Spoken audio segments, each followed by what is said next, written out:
बिस्मिल्लाहिर्रहमानिर्रहीम। अस्सलामु अलैकुम नाज़रीन। किस्त के आगाज में उस्मान साहब एक मखसूस जगह पर पहुंचकर किसी के आने के मुंतजिर होते हैं। फिर वहां पर एक काफिला आ जाता है। उस्मान साहब कहते हैं आ जाओ। ये काफिला असल में कुनिया के वफादार कमानदारों का होता है। कमानदार कहते हैं कि आपने सोचा कि हम वालिदा सुल्तान से गद्दारी करेंगे उस्मान बे। सब लोग उस्मान और उनके जंगजुओं को घेर लेते हैं। कमानदार कहते हैं कि हम सिर्फ वालिदा सुल्तान के वफादार हैं, ये ताकत उन्होंने हमें दी है। उस्मान कहते हैं कि वालिदा सुल्ताना के पैरोकार वतन से गद्दारी कर रहे हैं। वालिदा सुल्ताना अपनी ताकत के अलावा कुछ नहीं चाहती है। अभी तुम हक के रास्ते का इंतखाब कर सकते हो। तख्त के वाहिद मालिक सुल्तान मसूद हैं। कमानदार अर्तगी कहता कि आपको लगता है कि आप बच जाएंगे उस्मान बे, ये आपकी आखिरी बगावत है। अब हम आपको वालिदा सुल्तान के पास लेकर जाएंगे और इससे हमारे खजाने में इजाफा होगा। इसके बाद बाइंदर बे अपने सिपाही लेकर सामने आ जाते हैं। वो कहते हैं कि आली सल्जूक के अजीम कमानदारों, गफलत एक गहरा गड़ा है। मैं इसे अच्छी तरह से जानता हूँ। जब कोई गिरता है तो बाहर निकलना बहुत कठिन होता है। हम तुम्हारी मदद करना चाहते हैं। ऐसा मत करो, नफ्स की नहीं बल्कि हक की तरफ बढ़ो। अर्तगी कहता कि तुम भी इस गद्दारी का हिस्सा हो बाइंदर बे। बाइंदर कहता कि नहीं, अल्हम्दुलिल्लाह हक के रास्ते की तरफ बढ़ रहे हैं। अर्तगी कहता कि तुमने जाल बिछाया उस्मान बे, ये तुम्हारी गद्दारी का सबूत है। हम जानते हैं कि कोनूर और मसूद कहाँ हैं, वो मर चुके हैं। उस्मान कहते हैं तो ऐसा है तो सामने आओ। इसके बाद दोनों तरफ जंग छिड़ जाती है। दूसरी तरफ कोनूर सुल्तान मसूद को कहता कि वालिदा सुल्ताना के कमानदार अब उस्मान की तरफ जा रहे हैं। जो यहाँ है हम इन पर भरोसा कर सकते हैं सुल्तान हजरत। सुल्तान मसूद कहते हैं कि अब हम किसी पर भरोसा नहीं कर सकते, वो सफ बदल सकते हैं। कोनूर कहता है कि आपकी जान बहुत कीमती है सुल्तान हजरत। सुल्तान कहते हैं कि अभी तक किसी के लिए सोना काफी नहीं हुआ। चलो देखें किस्मत में क्या लिखा है। कम से कम हमारा पहलू और मकसद वाज़ेह है। कोनूर कहता है ठीक है, लेकिन ये जान लें कि अगर कोई मरेगा तो पहली जान मेरी होगी। मेरे गिरने से पहले आप नहीं गिरेंगे। इसके बाद जलाली अपने सिपाही लेकर वहाँ पहुँच जाता है और कहता है कि गद्दार मसूद और इसका मददगार कोनूर, इन्हें गिरफ्तार कर लो। सिपाही जैसे ही आगे बढ़ते हैं तो वो कोनूर और सुल्तान मसूद को काबू कर लेते हैं। लेकिन ये सब एक मंसूबे के तहत चल रहा होता है। दूसरी तरफ उस्मान बे भी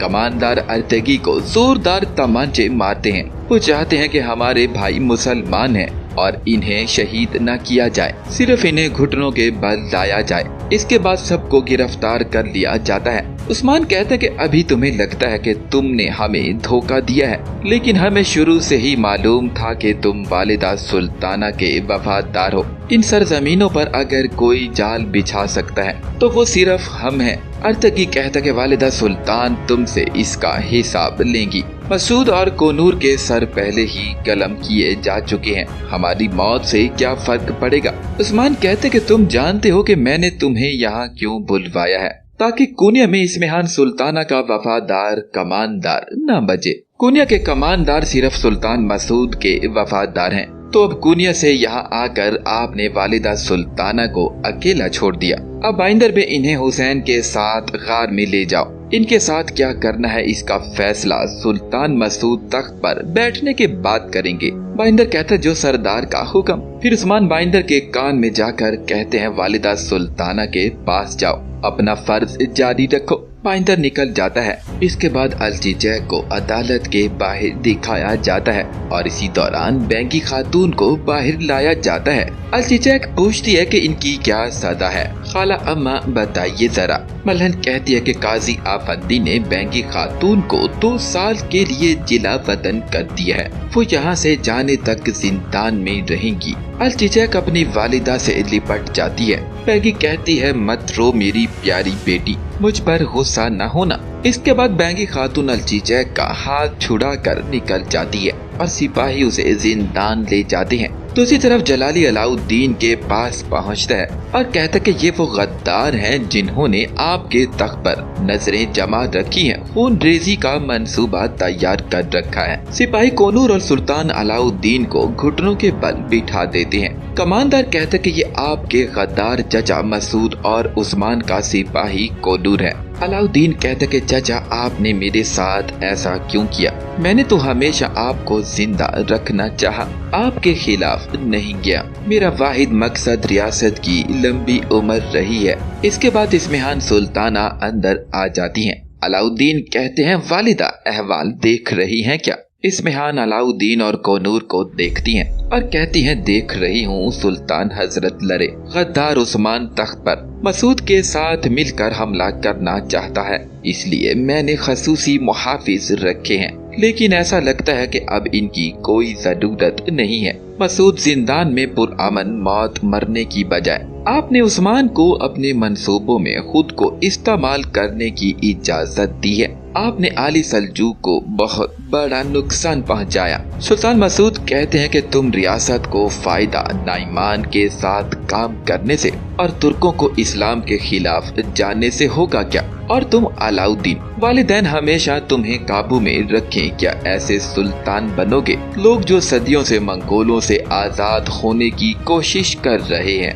आप इन लोगों के साथ एतफाक कर रहे हैं। बताइए ऐसा क्यों है? तुम क्या सोचते हो? कोनूर भी कहते कि ये उस्मान बे से इनकी नफरत की वजह से है। इस्मिहान खंजर लेकर कोनूर का चेहरा जख्मी कर देती है और कहती है तुम्हारा उस्मान बे हमारी नफरत के लायक नहीं है, देखो तुमने क्या किया है। फिर इतने में सिपाही जलाली के कान में कुछ आकर कहता है। कोनूर कहता है कि आपके गुस्से ने आपको इस तरह से अंधा कर दिया है कि आप हमारे दुश्मन के साथ काम करने लगी हैं। क्या आप जानती हैं कि नाइमान ने कितने बहादुरों को मारा है? इस्मिहान नेज़े से कोनूर को शहीद करने ही लगती है कि जलाली रोक देता है और कहता है कि आपसे कोई मिलना चाहता है। फिर इस्मिहान नेज़ा हटा देती है और बाहर चली जाती है। दूसरी तरफ उस्मान साहब और उनके जंगजू रास्ते में दिखाए जाते हैं। वो तेजी से अपने घोड़ों को मंजिल की जानिब गामजन करते हैं। दूसरी तरफ इस्मिहान से बाइंदर बे मिलने पहुंच चुका होता है।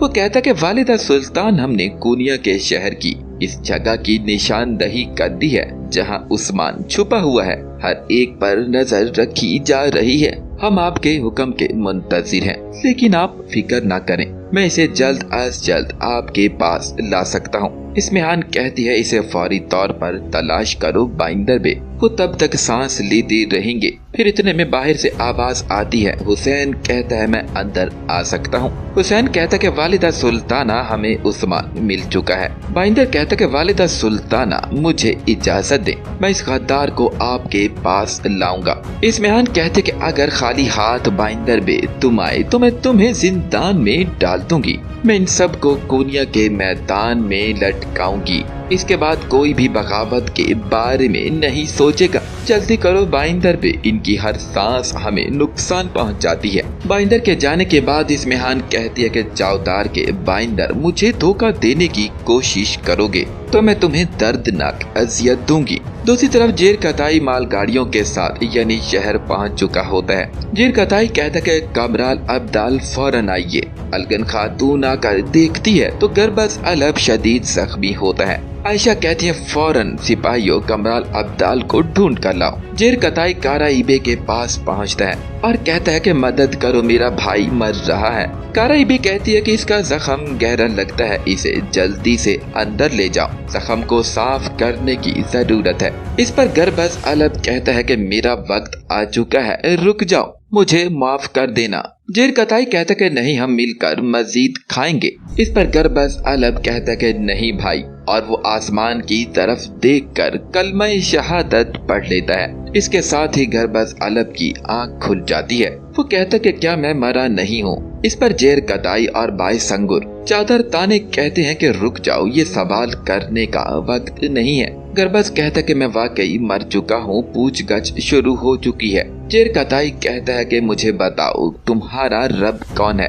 गरबस कहता है कि ऐ मेरे अल्लाह मेरी मदद फरमा, और कहता है कि अल्लाह ताला। बाईसंगुर कहता है कि भाई तुम्हारा दीन क्या है। गरबस कहता है मेरा दीन इस्लाम है। मुझ पर इल्जाम न लगाएं, तुम मुझे अजनबी नहीं लगते हो। मैं खुद को मुर्दा महसूस नहीं कर रहा। क्या मुर्दा लोग इस तरह देखते हैं? जेरकताई कहता है कि ये एक तस्वीर है। आओ और इन सेबों का हिसाब दो जो तुमने जेरकताई से चुराए थे। गरबस कहता है कि सेब? कौन से सेब? जेरकताई मुझे अपने हक के लिए माफ कर दो। क्या उसने मुझे माफ नहीं किया था? जेरकताई कहता है कि जानने के लिए इंतजार करो। यहाँ लिखा है कि इसने तुम्हें माफ नहीं किया। गरबस कहता है कि क्या आपके पास सेब है? क्या मैं जहन्नम में जा रहा हूँ? बाईसंगुर कहता है कि गरबस अलग, तुम्हें ये तब सोचना चाहिए था जब तुमने हराम का माल खाया था। गरबस कहता है कि आप मुझे एक सेब के लिए जला देंगे क्या? इसके बाद जेरकताई चादर को पटक देता है और कहता है कि आपने जो सेब खाया वो आपके लिए हलाल है।